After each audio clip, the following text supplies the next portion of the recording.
Viewers का welcome है Saturday के स्पेशल सेशन में। आज का सेशन वास्तव में गेम चेंजर होने वाला है आपके लिए, पूरा ध्यान से देखना। बहुत लोगों का सवाल होता है सर न्यूज़पेपर को अप्रोच कैसे करना है। हिंदू एडिटोरियल्स की क्लास तो मैं आपके लिए लेता हूँ, है ना। उसके बाद मुझे अपनी इंग्लिश को और आगे ले जाना हो तो न्यूज़पेपर का मैं कैसे फ़ायदा उठाऊँ। अब इसका जवाब है फ्रंट पेज। देखो फ्रंट पेज के अंदर आप न्यूज़ देखते हो बहुत सारी, जैसे पहली न्यूज़ है आरबीआई कीप्स की रेट्स अनचेंज्ड। फिर ये दूसरी न्यूज़ है 14 transactions of IFFCO its CEO red flagged. आपको हर रोज 10 मिनट दे करके सभी फ्रंट पेज आर्टिकल्स की न्यूज़ जो है ना, न्यूज़ जो हेडलाइंस है, इन हेडलाइंस को पढ़ना है। हेडलाइंस को पढ़ना इजी नहीं होता, थोड़ी डिफिकल्ट होती हैं क्योंकि ग्रामर रूल्स सही से फॉलो नहीं होते हैं। आज मैं आपको यही काम करवाने वाला हूं। मैं 10 मिनट में 5 मिनट में सभी हेडलाइंस आपके साथ डिस्कस करूंगा और बताऊंगा क्यों ये अजीब सी लिखी हुई हैं, इनका रियल मतलब क्या है और लिखने वाला इनको क्या आपको देख के समझेगा, है ना। तो उल्टे सीधे मतलब इनके निकलेंगे। दूसरी चीज, इन्हीं हेडलाइन में से आपको एक आर्टिकल को सिलेक्ट करना है रोज। जैसे आप इसको सिलेक्ट कर सकते हैं, है ना। Kerala sees spike in COVID cases, minister says not री स्पीक येट। ये हेडलाइन अपने आप में बहुत ही खराब लिखी हुई है, मैं आपको बताऊंगा अभी। तो इस तरह से आपको इनमें से एक आर्टिकल को सिलेक्ट करना है। हम भी करेंगे, आधे घंटे के अंदर दोनों काम करेंगे, एक आर्टिकल और सभी हेडलाइंस। शुरू करें अपनी क्लास को।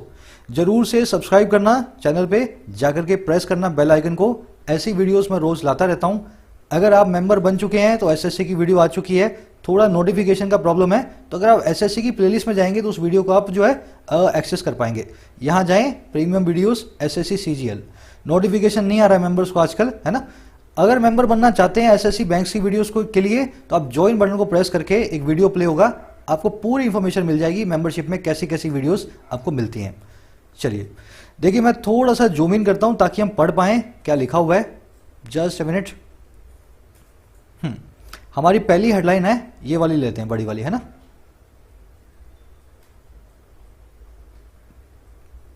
आई थिंक अब दिख रहा होगा सभी को, है ना। और थोड़ा छोटा कर देते हैं, अभी सबको दिख रहा होगा। तो कह रहे एक मीटिंग हुई है, किसकी हुई है? रिकॉन्स्टिट्यूटेड मॉनेटरी पॉलिसी कमेटी की। रिकॉन्स्टिट्यूटेड का मतलब क्या होता है? ऐसी चीज जिसको फिर से हमने कॉन्स्टिट्यूट किया हो। इस वर्ड को आपने बहुत बार देखा हुआ है, इसी से बना है कॉन्स्टिट्यूशन नाम का वर्ड। देखो कॉन्स्टिट्यूशन का मतलब होता है संविधान। कॉन्स्टिट्यूशन, जो ये रिकॉन्स्टिट्यूट वर्ड को हम जो है ना यहाँ पे डिस्कस कर रहे हैं। कॉन्स्टिट्यूशन का मतलब होता है कॉन्स्टिट्यूशन का संविधान, है ना। आप संविधान बनाते हो तो किसी चीज का खाका बनाते हो। कॉन्स्टिट्यूशन का मतलब दूसरा क्या होगा? खाका। खाका मतलब फ्रेमवर्क, है ना। संविधान हमारा फ्रेमवर्क है, हमारी कंट्री कैसे चलेगी। तो वहीं से हमने कॉन्स्टिट्यूट नाम की वर्ब निकाली है। इस वर्ब का मतलब होता है किसी चीज का फ्रेमवर्क बनाना, फ्रेमवर्क बनाना, खाका बनाना। अगर कोई कमेटी वगैरह अगर कॉन्स्टिट्यूट हो रही है तो उसका मतलब क्या है? उस कमेटी के मेंबर्स को सिलेक्ट करेंगे, उस कमेटी का एक बायलॉज लिखेंगे, कैसे वो कमेटी काम करेगी। तो इसको कहते हैं कॉन्स्टिट्यूशन ऑफ ए कमेटी। इसके आगे हमने री लगा दिया, इसका मतलब है फिर से कॉन्स्टिट्यूट करना। तो एक मीटिंग है जो फिर से कॉन्स्टिट्यूट हुई मॉनेटरी पॉलिसी कमेटी की। अब उसके बारे में क्या कहना चाह रहा है? कह रहा है आरबीआई कीप्स की rates unchanged, says GDP could contract 9.5% this fiscal. कह रहा है आरबीआई है, देखो आरबीआई है, इसके आगे द आना चाहिए। पहली चीज द नहीं आया हुआ। क्यों नहीं आया हुआ? क्योंकि ये आपकी हेडलाइन है, जगह तो आपको दिख भी नहीं रही होगी यहाँ पे एक्स्ट्रा, तो कोई एक्स्ट्रा जगह है नहीं, तो इसने आरबीआई के पहले वाला जो द है उसको ओमिट कर दिया, ठीक है। आरबीआई कीप करता है, बनाए रखता है की रेट्स को। की रेट्स मतलब जरूरी रेट्स जो कि बहुत इंपॉर्टेंट रेट्स हैं, जैसे कि repo rate, reverse repo rate, CRR, SLR. तो ये सब जो बैंकिंग की रेट्स हैं आरबीआई इनको बनाए रखता है। और कैसा बनाए रखता है? अनचेंज्ड, इनको बिल्कुल भी बदलता नहीं है। अब देखो यही आरबीआई जो है ना, यही आरबीआई इसने पहला काम किया, ये कॉमा लगा के इसने दूसरा काम क्या किया? सेस। यही आरबीआई कहता भी है कि जीडीपी जो है कॉन्ट्रैक्ट हो सकती है, डिक्रीज हो सकती है। कॉन्ट्रैक्ट का मतलब है डिक्रीज होना या श्रिंक होना, किसी चीज का सिकुड़ जाना। तो कह रहे यही जो है ना जीडीपी कॉन्ट्रैक्ट हो सकती है 9.5% से इस फिस्कल में। फिस्कल का मतलब क्या होता है? Financial year. फाइनेंशियल ईयर को बोलते हैं फिस्कल ईयर। जैसे अप्रैल टू मार्च ये होता है अपना फिस्कल ईयर, है ना। तो कह रहे इस फिस्कल ईयर में 2020-21 में 9.5% जो है जीडीपी कॉन्ट्रैक्ट हो सकती है। अब इस सेंटेंस में देखने वाली चीजें, इस हेडलाइन में बहुत सिंपल सेंटेंस था।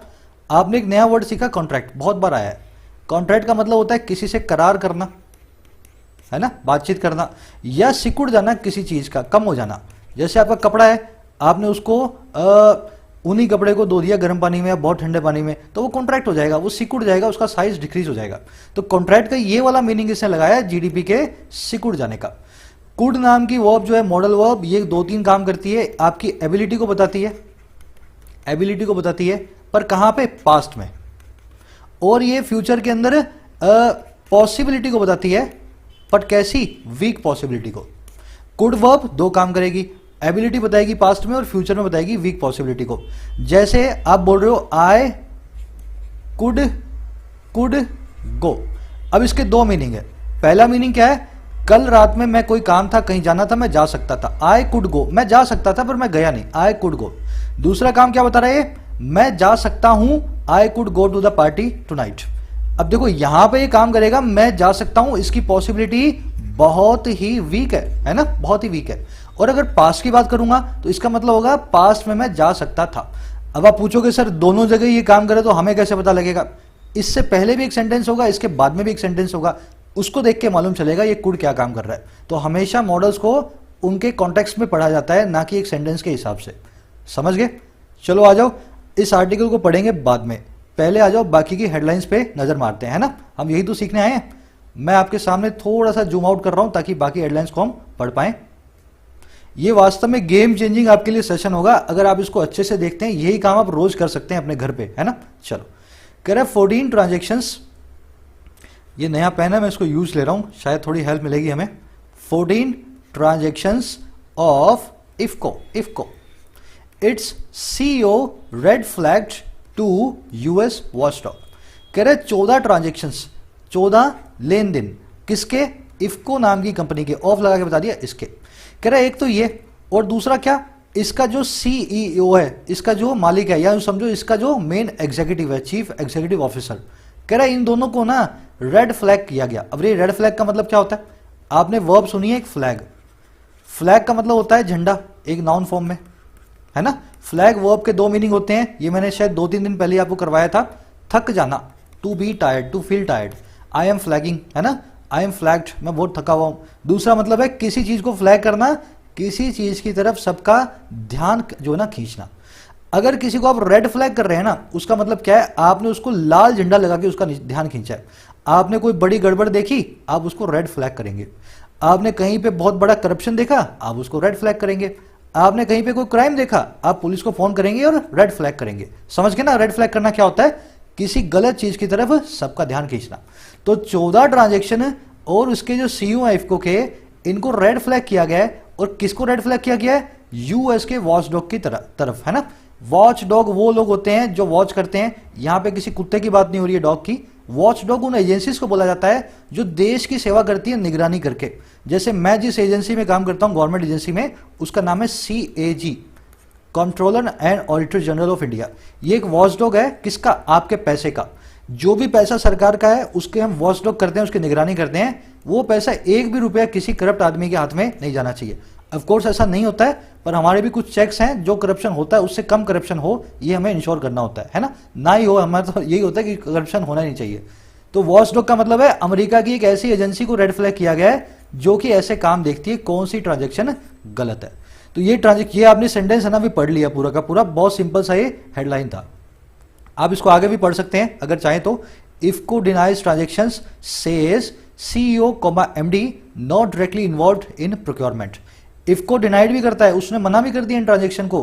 कहता है हमारा सीईओ और हमारा मैनेजिंग डायरेक्टर जो MD है सीधे सीधे इन्वॉल्व नहीं है प्रोक्योरमेंट में, इस माल को खरीदने में। प्रोक्योरमेंट मतलब खरीदी, तो कोई ट्रांजेक्शन खरीदी की थी तो उन्होंने बोल दिया भाई हमारा कोई आदमी इस खरीदी को नहीं करके आया। समझ गए ना। अगली हेडलाइन की तरफ बढ़ेंगे फटाफट से। Stan Swamy Teltumbde Navlakha among 8 named in NIA chargesheet. अब देखो ये 3 लोग हैं, कौन कौन है भाई। पहला तो है स्टैन स्वामी, ये साउथ इंडियन नेम्स है ना, स्टैन स्वामी, टेलटुम्बे और नवलखा, ये 3 नेम्स है। कह रहे 3 बंदे जो है ना ये अमंग है में से एक है ना, ये तीनों भी उन्हीं में से हैं। और किन में से, 8 उन लोगों में से। अब 8 कौन लोग हैं, विच हैव बीन नेम्ड, यहां पे एडजेक्टिव है पास्ट पार्टिसिपल। 8 लोग जिनका नाम लिया गया है, और कहां पे, नेशनल इन्वेस्टिगेटिव एजेंसी की चार्जशीट में इसने जो कोर्ट में दायर किया। तो इन तीन बंदों को चार्जशीट के अंदर सूली पे लटकाया गया है। समझ गए? अगली हेडलाइन की तरफ बढ़े। सिंपल है ना, ये सब काम आप घर पे करेंगे रोज। इस हेडलाइन को ले लेते हैं, बीच वाले को। आपको पता है रामविलास पासवान जी की डेथ हुई है, उसके बाद से उसके ऊपर एक हेडलाइन जो है न्यूज जो आ रही है बहुत सारी, ये भी वही न्यूज है पासवान की डेथ पे। कह रहे Delhi heads to 12 Janpath as it bids final farewell to RVP. तो ये पासवान साहब हैं जिनकी मौत हो गई है, जिनकी डेथ हो गई है, भगवान इनकी आत्मा को शांति दें। कह रहे जो दिल्ली है ना वो हेड टूवर्ड्स करता है, हेड टू या हेड टूवर्ड्स, इसका मतलब क्या है? किसी की तरफ बढ़ना, किसी की तरफ अप्रोच करना। आई एम हेडिंग टूवर्ड्स होम, मैं घर की तरफ जा रहा हूं। आपको रास्ते में आपके दोस्त ने पूछा अरे कहां जा रहा है? आई एम हेडिंग टूवर्ड्स या I am heading to my home, मैं घर की तरफ जा रहा हूं। तो हेड टू का मतलब है किसी चीज की तरफ अप्रोच करना। तो कह रहे पूरी दिल्ली अप्रोच करती है, हेड टूवर्ड होती है 12 जनपद की तरफ, है ना। तो कह रहे ऐसे ही जैसे ये बिड करती है, देती है फाइनल फेयरवेल को, अलविदा को आरवीपी को। बिड फेयरवेल एक फ्रेज होता है इंग्लिश में, बिड फेयरवेल, इसका मतलब है किसी से अलविदा कहना।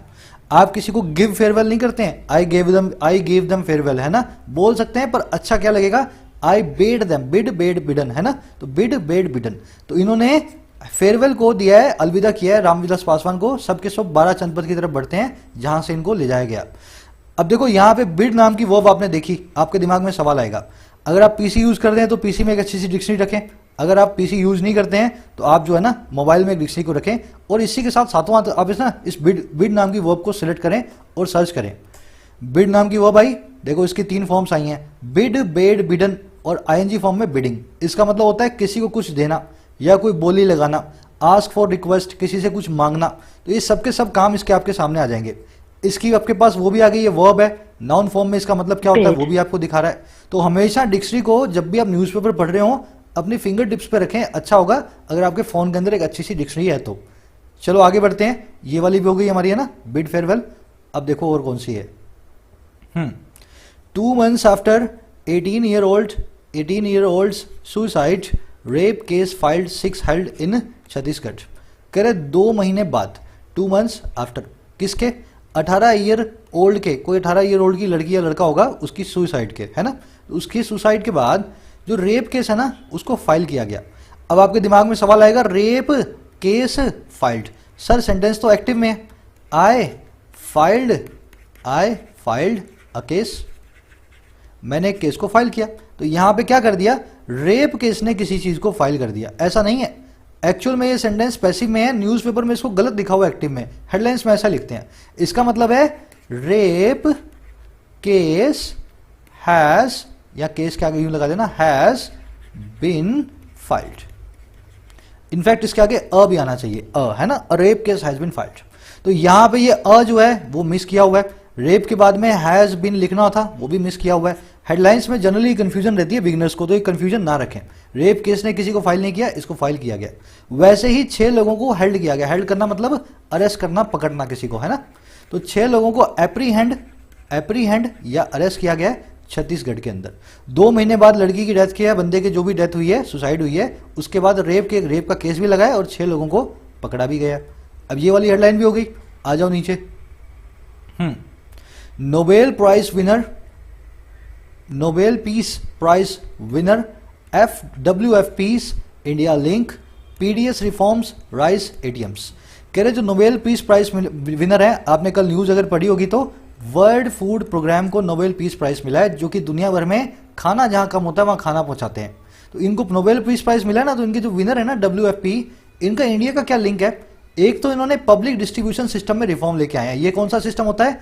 जहां पे हमारे देश के BPL लोगों को चावल अनाज फ्री में मिलता है। फ्री में क्या मिलता है? बहुत ही कम सस्ते दामों पे मिलता है, 1 रुपए में या 50 पैसे किलो में, है ना। मुझे अच्छे से मालूम नहीं, आप देख लेना। तो ये PDS जो है ना, हमारा राशन डिपो जिसको बोलते हैं, उसमें रिफॉर्म्स लेकर के आया था यही WFP। और हमारे देश में इसने राइस ATMs बनाए हैं। ऐसा ATM है जहां पे आप थोड़ा पैसा डालो और राइस बाहर आ जाएगा, किलो 2 किलो। आप जो है हैंडी होगा, आपको कभी भी कुछ पकाना हो, खाना हो, आप जाके राइस ला करके सब्सिडाइज रेट्स पे खा सकते हैं। समझ गए ये वाली जो है हेडलाइंस को? ये बहुत अच्छा आर्टिकल है, इसको आप पढ़ भी सकते हैं। अच्छा और देखते हैं अब कौन सा बचा। ये भी देखना। As Kerala as Kerala sees spike in COVID cases, minister says not reached peak yet. कह रहा है जैसे ही केरला सी करता है, देखता है एक स्पाइक को। स्पाइक का मतलब होता है उठाव या इंक्रीज। और कैसा इंक्रीज? देखो स्पाइक देखना ना, तो आप नीचे देखो, यहां पे स्पाइक दिख रहा है आपको, ये होता है स्पाइक। अचानक से आया हुआ इंक्रीज होता है ना, अचानक से आया हुआ इंक्रीज, इसको कहते हैं स्पाइक। तो कैसे जैसे ही केरला जो है एक स्पाइक को देखता है, मिनिस्टर कहता है कि नहीं पहुंचे हैं अभी तक पीक पे, अभी भी आगे स्पाइक आने वाले बाकी हैं। अब देखो पहुंचा कौन नहीं है पीक पे, अगर आपसे सवाल पूछा जाए कौन नहीं पहुंचा, मिनिस्टर ने तो से कर दिया है, तो मिनिस्टर की वर्ब है सेज। ये कहना चाह रहे हैं minister says Kerala has not reached peak. समझे मेरी बात को? तो यहां पे केरला हैज जो है ना ओमिट किया हुआ, यहां पे वो लिखा नहीं हुआ। तो ये हेडलाइन इसलिए कंफ्यूजिंग लगती है किसी को पढ़ने में ना, minister says Kerala has not reached peak yet, ऐसा ये वाला सेंटेंस होना चाहिए था। ये वाली भी होगी अपनी। आई थिंक एक हेडलाइन और बच रही है, जस्ट ए मिनट हम देख लेते हैं। ये भी अच्छा है आर्टिकल, इसको थोड़ा सा हमें जूम आउट करना पड़ेगा। हाँ देखो क्या कह रहा है, silicon valley star. Silicon valley क्या होती है? बहुत लोगों को कंफ्यूजन होती है। ये वो वैली है, कोई घाटी वाटी नहीं है। सिलिकॉन वैली का मतलब है जहां पे सारा जो ना टेक्नोलॉजी मार्केट है, जहां पे सब सॉफ्टवेयर कंपनियां हैं, सारी कंपनीज के सॉफ्टवेयर इंजीनियर्स रहते हैं। तो हमारे यहाँ बेंगलोर में है, और वहां पे अमेरिका में शायद सिंसिनाटी ओहायो में है। अमेरिका का मुझे अच्छे से नहीं पता, चेक कर लेना, शायद सिंसिनाटी ओहायो नाम की जगह पे है। तो सिलिकॉन वैली का मतलब होता है जहां पे सब सॉफ्टवेयर कंपनीज है। तो कह रहे सिलिकॉन वैली जो है ना, उसका जो स्टार है, अब वो एक टीचर बन गया है, एक अध्यापक बन गया है तमिलनाडु में। और कहता है सेज बिजी है वो नए स्टार्टअप के साथ, जो जिसका नाम है रूरल स्कूल। तो ये नया स्टार्टअप चला रहा है, सिलिकॉन वैली का है तो कुछ ऑनलाइन तो करेगा ही, तो उसने नया स्टार्टअप शुरू कर दिया, ऑनलाइन ही किया होगा, रूरल स्कूल। अब ध्यान देने वाली चीज क्या क्या है, ये कह रहा है सिलिकॉन वैली स्टार सेज, इसका सब्जेक्ट कौन है? Silicon valley star. तो यहां पे इसकी पहली वर्ब थी इज नाउ टीचर, दूसरी वर्ब है सेज बिजी, है ना। अब एक्चुअल में सेंटेंस ऐसा बनना चाहिए, says busy, he is busy with new startup. ये जो बिजी है ना, बिजी, ये एडजेक्टिव, इससे पहले सब्जेक्ट और सब्जेक्ट की वर्ब, लिंकिंग वर्ब आनी बाकी है। समझ लो मेरी बात को? ये सेज बिजी कोई सेंटेंस नहीं बना हुआ, ये गलत सेंटेंस है, एग्जाम में गलत सेंटेंस हो गए।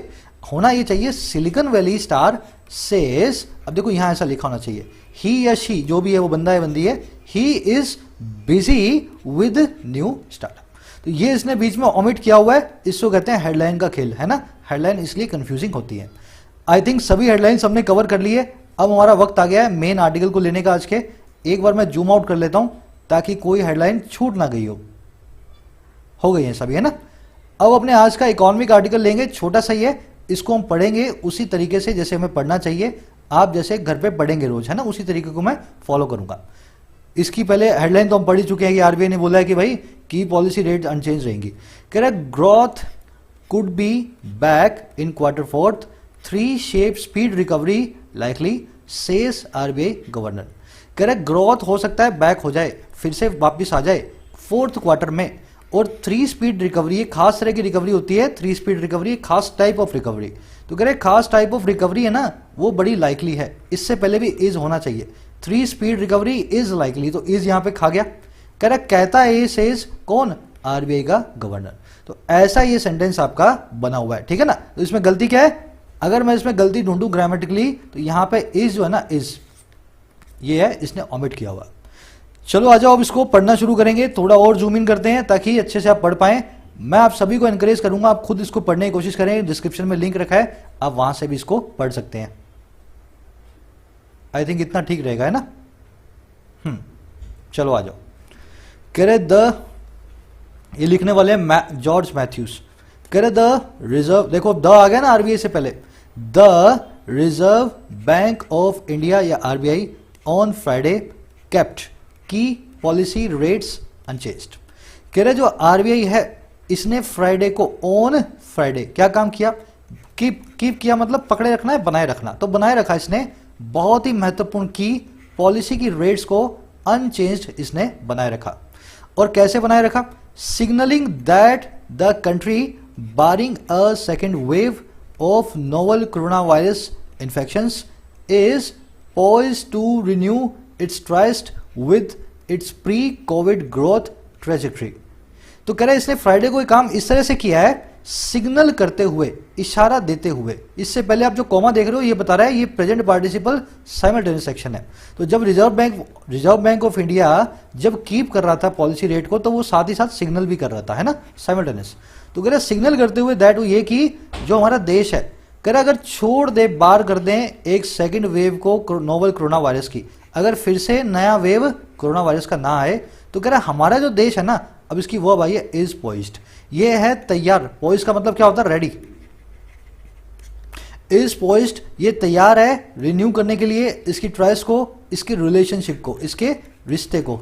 इसका मतलब होता है रिलेशनशिप, इसके रिश्ते को इसकी कोविड से पहले वाली प्री कोविड ग्रोथ ट्रेजेक्ट्री के साथ। ट्रेजेक्ट्री होता है ग्राफ, है ना, ग्रोथ पहले ऐसे जा रही है, ऐसे जा रही है, ऐसे हो रही है, ऐसे हो रही है, नीचे आ रही है, ऊपर आ रही है, इस ग्राफ को क्या बोलते हैं, ट्रेजेक्ट्री। अब सेंटेंस रिपीट करता हूं एक बार, आपको अच्छे समझ में आना चाहिए, फिर इसमें बढ़िया सा ग्रामर रूल बताऊंगा आपको। रिजर्व बैंक ऑफ इंडिया जो है उसने फ्राइडे को बनाए रखा अपनी की पॉलिसी रेट्स को, की यहां पे एक एडजेक्टिव है, अनचेंज्ड बनाए रखा, सिग्नल करते हुए दैट वो ये कि जो कंट्री है वो छोड़ दें अगर एक कोरोना की सेकंड वेव को, दूसरी एक लहर को, नोवल कोरोना वायरस की, कह रहा अगर इसको बार कर दें इस चीज को, तो कह रहा ये जो कंट्री है ना इज पोइज्ड, ये है तैयार, बिल्कुल रेडी। और क्यों कि रिन्यू करे अपनी रिलेशनशिप को, उस रिश्ते को जो थी इसकी कोविड से पहले वाली ग्रोथ की ट्रेजेक्ट्री की, ग्रोथ के ग्राफ की। तो कोविड से पहले हम ऐसे ऐसे ऐसे ऐसे जा रहे थे, फिर ऐसे गिर गए, तो कह रहे अब फिर से हम जो है पहले वाले रिश्ते को कायम करेंगे। समझ गए? अब आपके दिमाग में सवाल आएगा सर ये वर्ड क्या है, नया वर्ड। मैं आपको फिर बता रहा हूं, dictionary should be on your finger tips. मैं भी डिक्शनरी खोलता हूं, इस वर्ड को आपके सामने टाइप करता हूं, सिर्फ आपको इंस्पायर करने के लिए कि आप भी इस काम को करना शुरू करें। इस वर्ड के आप सभी के सभी पार्ट ऑफ स्पीच देखेंगे, दो पार्ट ऑफ स्पीच हैं। पहला है नाउन, दूसरा है वर्ब। नाउन फॉर्म में इसको क्या बोलते हैं, ट्रिस्ट। इसका नाम क्या होता है, ट्रिस्ट, है ना, ट्रस्ट बोल दो, ट्रिस्ट बोल दो। इसका मतलब होता है अ डेट, किसी के साथ वो डेट वेट पे जाते हैं ना अपने, तो किसी के साथ या तो डेट, और कह रहे usually with a member of opposite sex. तो अगर आप लड़के हैं तो किसी बंदी के साथ, और बंदी है तो किसी बंदे के साथ, तो इसको हम बोलते हैं डेट या रिलेशनशिप। और इसको दूसरा वर्ड क्या है इसका, रॉन्डेवू। ये देखो ये वर्ड अजीब सा है, रॉन्डिजुअस लिखा हुआ है। इसका मतलब होता है रॉन्डेवू, बोला जाता है रॉन्डेवू, इसका मतलब होता है सीक्रेट मीटिंग। ये जनरली आशिक करते हैं, वो कहीं पे जो है दोपहर के अंदर जो है, दोपहर के अंदर पेड़ की छांव में जो वो करते हैं ना, उसको कहते हैं रॉन्डेवू। सीक्रेट मीटिंग होती है, किसी को ज्यादा आपको बताना नहीं होता, आपके खुद का उसमें जो है पर्सनल मोटिव होता है। तो समझे ना इस वर्ड को। अब आप ये चाहें तो इस वर्ड पे भी यहीं क्लिक भी कर सकते हैं, मैं आपको क्लिक करके दिखाता हूं। तो अब इस पे जैसे क्लिक करेंगे तो रॉन्डेवू ये वर्ड निकल आएगा, इसकी मीटिंग भी, इसका भी जो आपको सारा मालूम चल जाएगा। तो ये काम आपको करना है, धीरे धीरे करोगे तो आपको आदत पड़ जाएगी अच्छे से हर आर्टिकल को पढ़ने की। चलो आगे बढ़ेंगे।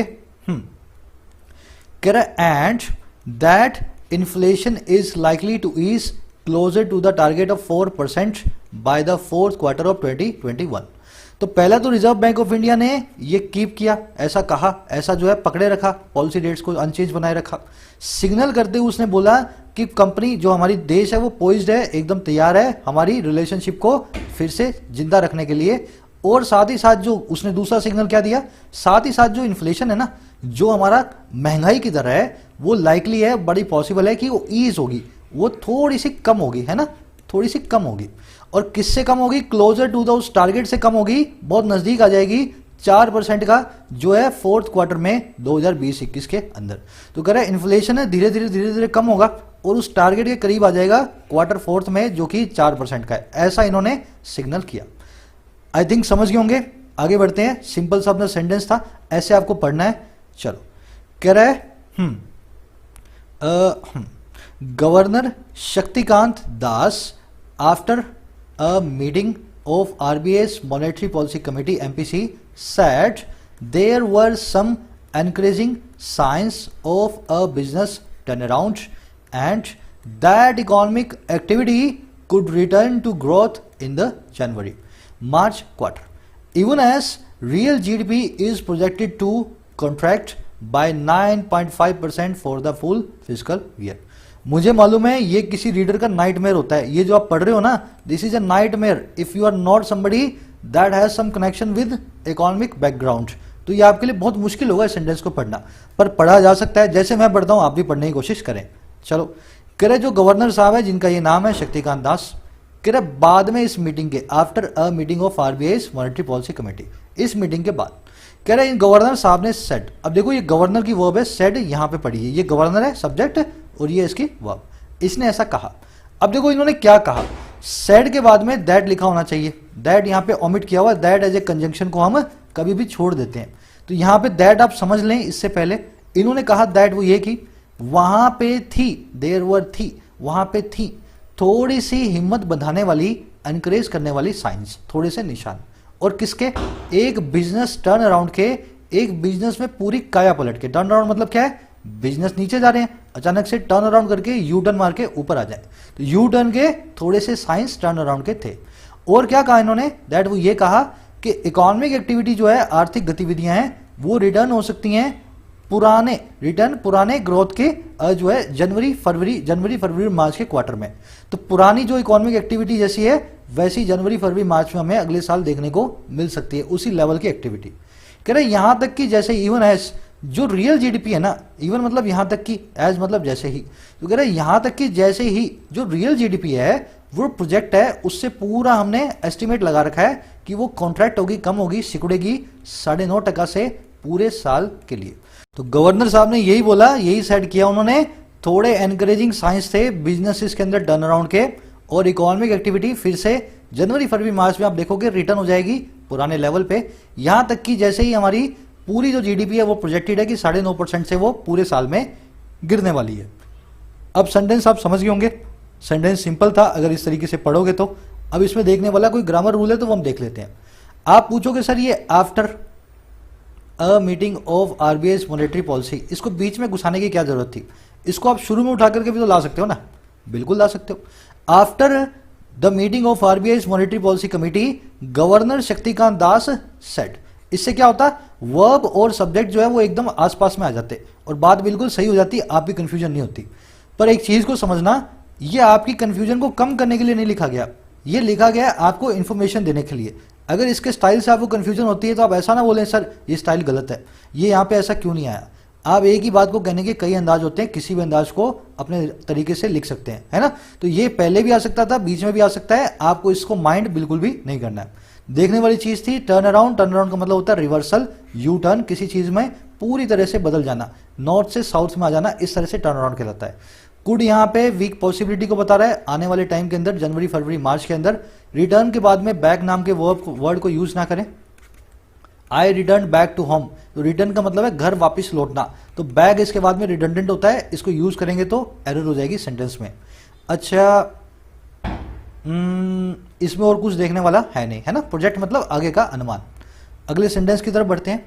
कह the economy is likely to witness a 3-speed recovery and the MPC has decided to address the more urgent need to revive growth, Das said। कह रहे जो इकोनॉमी है वो है बड़ी ही लाइकली कि वो विटनेस करेगी, साक्षी बनेगी, गवाह बनेगी एक 3-speed रिकवरी का। अब देखो ये खास टाइप ऑफ रिकवरी है जिसमें शायद 3 सेक्टर जो है वो रिकवर करेंगे, है ना। एग्रीकल्चर भी करेगा, मैन्युफैक्चरिंग भी करेगा और सर्विस सेक्टर भी करेगा। आप इसके बारे में पढ़ेंगे तो आपको ज्यादा मालूम चलेगा। बस काम यहां पे ये कर रहा है एडजेक्टिव का 3 स्पीड। तो कह रहा है इकोनॉमी जो है वो लाइकली है, संभावित है कि एक 3 स्पीड रिकवरी को वो देखेगी, और जो एमपीसी है उसने डिसाइड कर लिया है कि वो एड्रेस करेगी, संबोधित करेगी इस मोर अर्जेंट नीड को, जो कि है जान फूंकने की, रिवाइव करने की, फिर से जिंदा करने की ग्रोथ को। ऐसा कहा हमारे दास साहब ने, शक्तिकांत साहब ने। और कैसे, कब कहा इन्होंने, वाइल अनवेलिंग, अनवेल करते हुए, सबके सामने ऐलान करते हुए, खुलासा करते हुए बाय मंथली मॉनेटरी पॉलिसी को। तो जब इसका खुलासा कर रहे थे, जब इस चीज को अनवेल कर रहे थे, जब इसको रिलीज कर रहे थे मॉनेटरी पॉलिसी को, तब इन्होंने ऐसा बोला कि ऐसा होने वाला है। तो यहां पे देखने वाली चीज क्या है, अनवेल वर्ड को नोट करें, प्रेजेंट पार्टिसिपल साइमल्टेनियस एक्शन, इससे पहले व्हेन और वाइल दो कंजंक्शन भी कभी कभी आती हैं, है ना। व्हेन और वाइल कंजंक्शन को आप यूज कर सकते हैं। जो वर्ड्स आए हैं उनके मीनिंग आपको बता देता हूं। अनवेल का सिनोनिम होता है, कहां लिखूं, यहां लिख दूं। इसका पहला सिनोनिम होता है रिलीज, डिक्लेयर, एक्सपोज, है ना। वेल का मतलब होता है पर्दा। जब किसी चीज को अनवेल करेंगे तो उसके ऊपर से पर्दा हटाएंगे, सबके सामने एक्सपोज करेंगे, रिवील करेंगे, डिक्लेयर करेंगे, ठीक है ना। अच्छा, और इसमें कुछ देखने वाला नहीं है, चलो आगे बढ़े, आ जाओ। Just a minute. हाँ जी, कह रहे the deep contraction of the June quarter of 2021 is behind us. कह रहे जो डीप कॉन्ट्रैक्शन है, जो बहुत ही ज्यादा सिकुड़न है जून के क्वार्टर की, और कब के 2020-21 के, कह रहा इज बिहाइंड अस, अब वो हमारे पीछे चला गया, हम उससे आगे बढ़ गए हैं, वो कॉन्ट्रैक्शन में अब हम नहीं, आज की डेट में उसको भुला देने का वक्त आ गया। समझ गए ना, इज बिहाइंड अस। अब देखो यहाँ पे सेमीकोलन लगाया इसने, इसका मतलब क्या होता है, एक न्यू क्लॉज शुरू करूंगा जिसका पुराने वाले ओल्ड क्लॉज से बहुत ही गहरा कनेक्शन होगा। मैं चाहूं तो दोनों को अलग सेंटेंस बना के भी लिख सकता हूं। अब देखो नया क्लॉज आ गया, कह रहा silver linings are visible in the flattening of the active case load curve across the country, he said. कह रहे जो नया जो सिल्वर लाइनिंग जो है ना, सिल्वर लाइनिंग का मतलब होता है बुरे हालात के अंदर भी जो आपकी एक्सपेक्टेशन हो, आपकी होप हो, है ना, किसी बुरी चीज का भी अच्छा पहलू हो, वो कहलाता है सिल्वर लाइन। कह रहे इस चीज का बुरा जो पहलू जो है, उसका अच्छा पहलू जो है इस कोविड की बीमारी का, वो लाइन जो है ना, अच्छे पहलू, वो अभी विजिबल है, सबके सामने है। और किसके अंदर विजिबल है, फ्लैटन होते हुए केस लोड कर्व में। केस लोड कर्व मतलब कितने एक्टिव केस है हमारे पास, तो हमारे पास जो एक्टिव केस नए आ रहे हैं या पुराने हैं, उस कर्व के फ्लैट होते होते में, उसके कम होते हुए में पूरे देश में अक्रॉस द कंट्री। तो कह रहा अगर आप कोविड को देखो तो आपको मालूम चलेगा इस कॉन्ट्रैक्शन को हम पीछे छोड़ चुके हैं, अब हमें इसको मुड़ के देखने की जरूरत नहीं है। समझ गए। अब देखो ये पूरा का पूरा ये रिपोर्टेड स्पीच है, इसके बीच में इन्होंने लिख दिया और कहने वाले हैं he said mister Shaktikanta Das. आगे बढ़ेंगे नेक्स्ट सेंटेंस की तरफ। ये हमारे गवर्नर साहब मिस्टर शक्तिकांत दास, इनके नाम वाम भी आप देख रहे हो, इनके चेहरा भी याद रख रहे हो, इससे आपको क्या बहुत हेल्प मिलेगी अगर आप जो करंट अफेयर्स की प्रिपरेशन करते हो, है ना। बंदे का चेहरा और नाम अगर दोनों याद है ना, तो उससे जुड़े हुए फैक्ट्स याद करने में आपको बहुत कम जो है ना एफर्ट्स लगाने पड़ेंगे।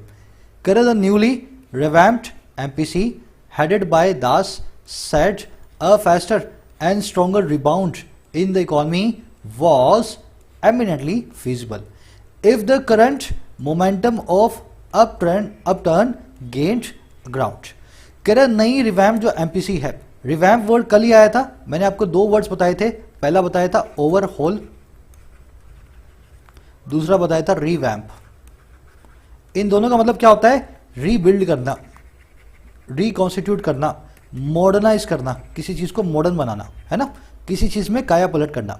तो कह रहे जो नई काया पलट हुई एमपीसी है, मॉनेटरी पॉलिसी कमेटी है, जो कि हेडेड बाय है, जिसकी अगुवाई में है मिस्टर दास, है ना।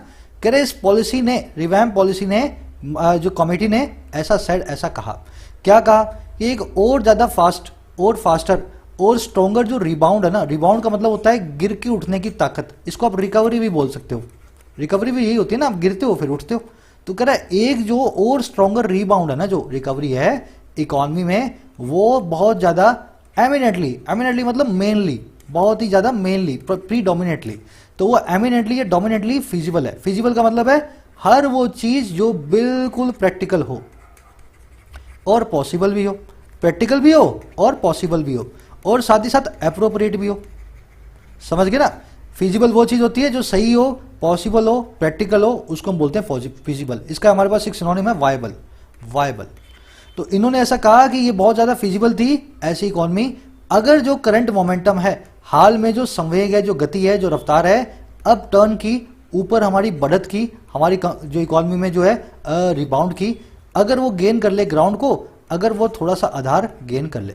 जब आप गेन ग्राउंड करते हैं, इसका मतलब होता है किसी चीज को आप काम को कर रहे हैं, उसमें गेन ग्राउंड करने का मतलब ये है उस काम के अंदर अपना थोड़ी सी पैठ जमा रहे हैं। समझ गए ना।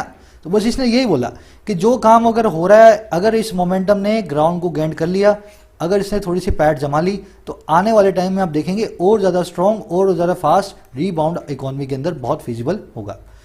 आ गया सेंटेंस समझ में। इस सेंटेंस में अच्छे अच्छे वर्ड्स आए हैं और एक बहुत अच्छा फ्रेज आया गेन ग्राउंड।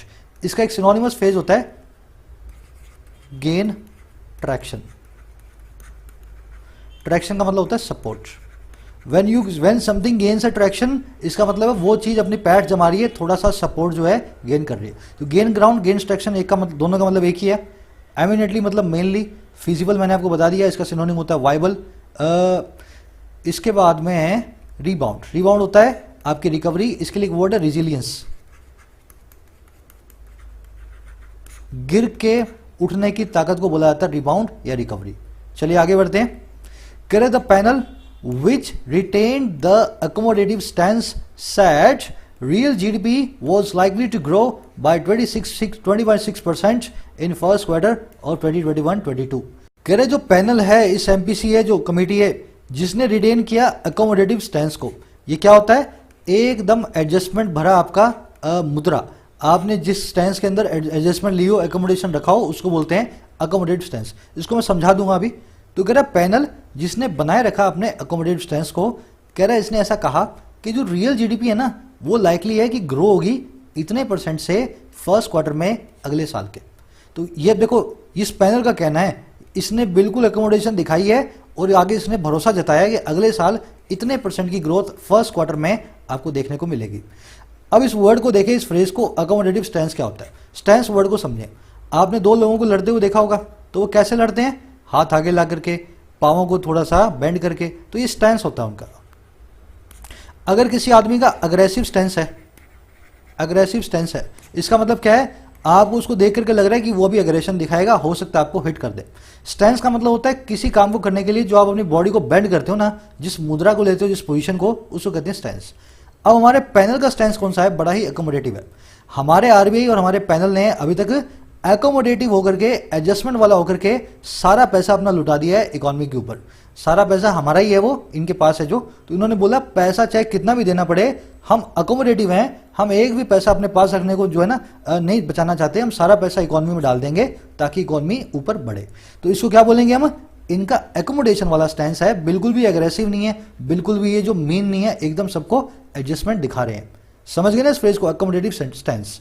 आ जाओ लास्ट सेंटेंस है, कह रहे the central bank announced a series of measures to provide more liquidity and keep bond yields under control at a time when central and state। तो ये आगे हमने पढ़ा नहीं है, पूरा सेंटेंस किसी और पेज पे है, हम जितना लिखा हुआ उतना पढ़ लेते हैं। कह रहे जो सेंट्रल बैंक है उसने अनाउंस कर दिया है बहुत सारे मेजर्स को, सीरीज ऑफ मेजर्स को, अ सीरीज है ना, एक के बाद एक। क्यों? ताकि वो प्रोवाइड कर सके, दे सके और ज़्यादा लिक्विडिटी को और ज़्यादा नकदी को, और वो कीप कर सके, बनाए रख सके बॉन्ड्स जो होते हैं, ये एक टाइप ऑफ इन्वेस्टमेंट इंस्ट्रूमेंट है। बॉन्ड जो होते हैं उनकी यील्ड्स को अंडर कंट्रोल। तो ये दोनों काम करना चाहता है, बाजार में नकदी भी रखे और बॉन्ड्स की यील्ड को अंडर कंट्रोल भी रखे। कह रहा है ऐसे एक वक्त पे जब आगे कुछ सेंटर और स्टेट करने वाले हैं। समझ गए ना? इसमें होता क्या है, जब इंटरेस्ट रेट बढ़ती हैं तो आपकी एफडी की बढ़ जाती है, पैसा बढ़ जाता है एफडी के अंदर, है ना। इंटरेस्ट रेट बढ़ती है तो आपकी एफडी के अंदर ज़्यादा ब्याज आता है। तो बॉन्ड भी एक टाइप ऑफ एफडी है, इसमें ब्याज बढ़ता जाएगा जैसे जैसे इंटरेस्ट रेट बढ़ेगी। पर इसका नुकसान क्या है? इंटरेस्ट रेट बढ़ने से आपको लोन बाजार से कम मिलेगा, नकदी कम होगी। तो आपको कुछ ऐसी इंटरेस्ट रेट रखनी है कि ना तो एफडी का पैसा बढ़े, बहुत ज़्यादा ब्याज मिले लोगों को, और ना ही ज़्यादा बाजार में पैसे की कमी हो, लिक्विडिटी की कमी हो। तो इसने ऐसे ही मेजर्स को अनाउंस किया कि दोनों के बीच में मेजर बना करके रखे, दोनों के बीच में जो है ना कंट्रोल को बना करके रखे। आई थिंक समझ गए होंगे। ये फ्रूटफुल सेशन होगा अगर आप इसको रोज कर सकें, आधे पौने घंटे के अंदर। धीरे धीरे आपको, मुझे इस पूरे सेशन को करने में ऑनेस्टली बताऊं ना 10 मिनट्स लगने चाहिए। 10 मिनट्स में मैं पूरा फ्रंट पेज पढ़ सकता हूं। और पूरा बोलने का मतलब है मैं खाली से एक आर्टिकल की बात नहीं कर रहा हूं, मैं सभी आर्टिकल्स की बात कर रहा हूं। इस आर्टिकल को मैं 2 मिनट में पढ़ सकता हूं, आप भी पढ़ सकते हैं अगर आपके थोड़े से सेंटेंस स्ट्रक्चर दिमाग में क्लियर हैं, इन वर्ड्स को आप समझते हो, ये स्टांस क्या होता है, लिक्विडिटी क्या होती है, बॉन्ड यील्ड क्या होती है। धीरे धीरे आपको भी एक चीज़ करनी है, कोई भी कर सकता है। ये 2-2 मिनट के आर्टिकल्स हैं, अगर आप रोज 15-20 मिनट में इसको पढ़ते हैं ना, इंग्लिश के अंदर आपको कोई नहीं रोक सकता as far as your exam is concerned. फिर मुलाकात लूंगा कल की वीडियो में, कल कुछ स्पेशल करेंगे ग्रामर का। जरूर से एक शेयर देना इस वीडियो को। तब तक के लिए साइनिंग आउट।